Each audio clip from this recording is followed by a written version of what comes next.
Hi, I'm Mac McCarthy, and I help people with their breakups. Let me know if you like it. I'm going to do some more stuff like this. If you are going through a breakup right now, go ahead and visit writemac.com, WRITEMAC.com. Send your story, and I can give you my take on that.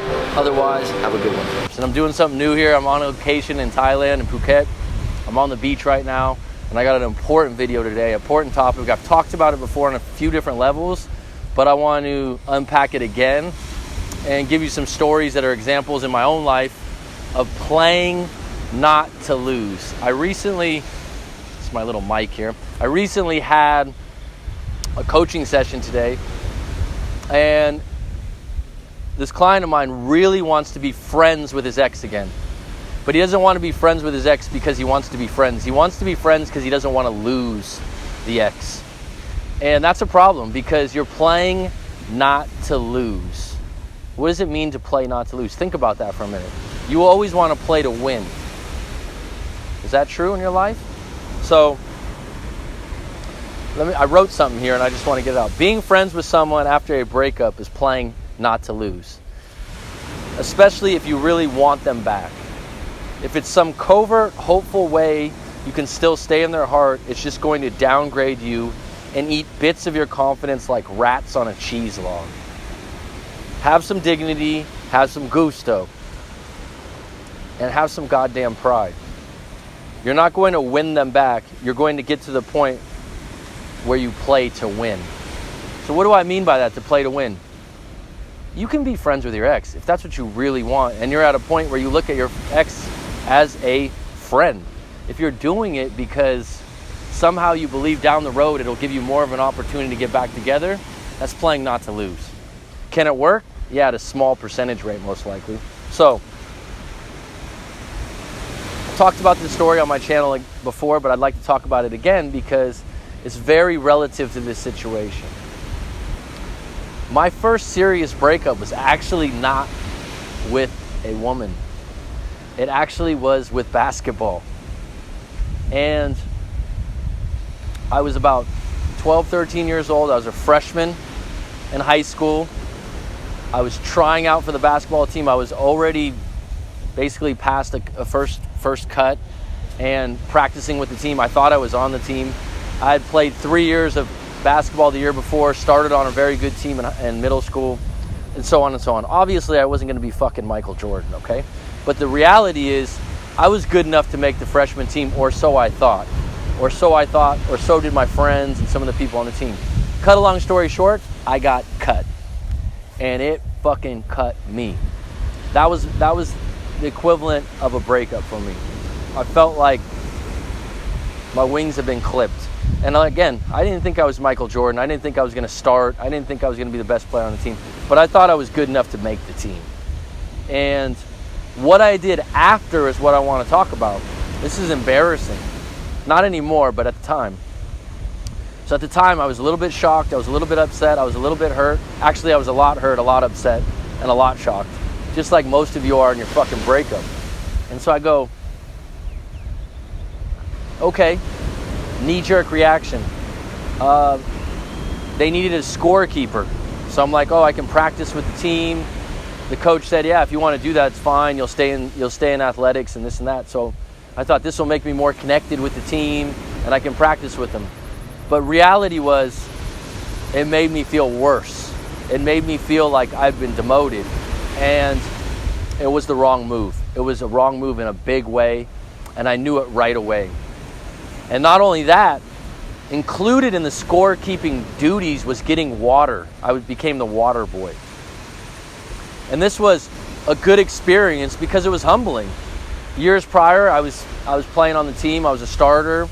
Someone else was getting the water for me. So it was a humbling experience. That being said, I was playing not to lose.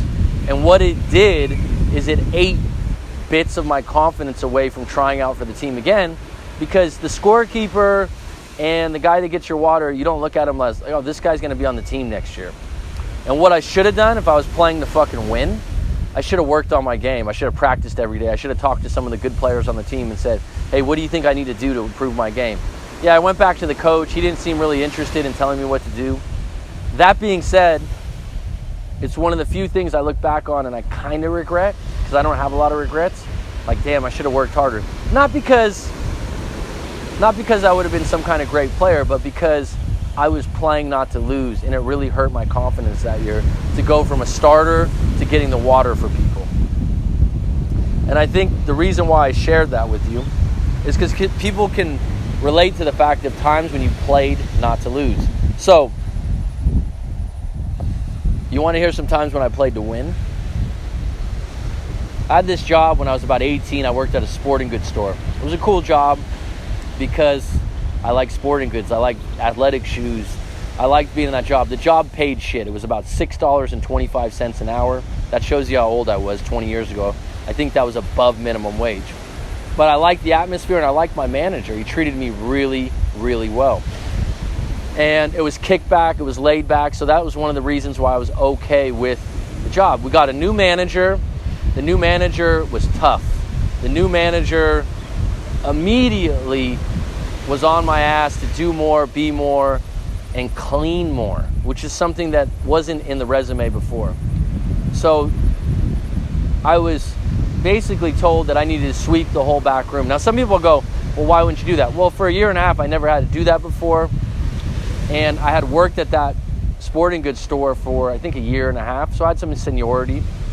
And I had paid my dues. I had vacuumed the store. I had swept before.